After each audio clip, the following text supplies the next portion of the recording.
খেলার আমন্ত্রিত অতিথি জনাব বেনিয়ামিন মোল্লা, গণ অধিকার পরিষদ এমপি পদপ্রার্থী 25 কোটি গ্রাম এক আসনে, তিনি আমাদের মাঝে কিছু কথা বলবেন।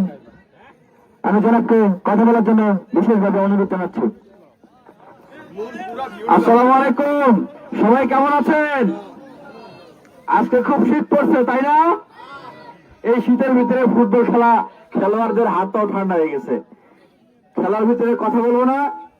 যারা খেলতেছেন ফুটবল, আমরা যেরকম ফুটবল খেলায় জয় চাই, ঠিক আমরা চাই এই কুড়িগ্রামে আমরা যারা মানুষ, নাগেশ্বরী, ভ্রুঙ্গমারি, কচেকাটা আমরা যারা মানুষ, আমরা পার্লামেন্টে খেলে কি জিতে আসতে চাই না?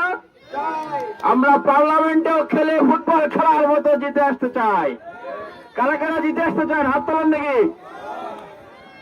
আমরা আর মঙ্গা মফিস থাকতে চাই না, চাই না। আমরা এলাকার উন্নয়ন চাই।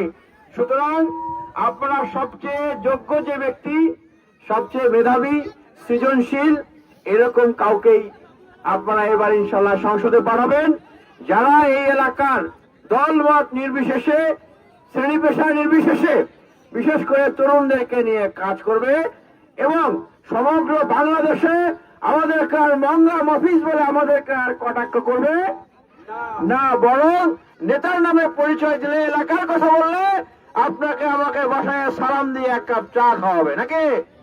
সবার জন্য শুভকামনা থাকলো। আসসালামু আলাইকুম রহমতুল্লাহ।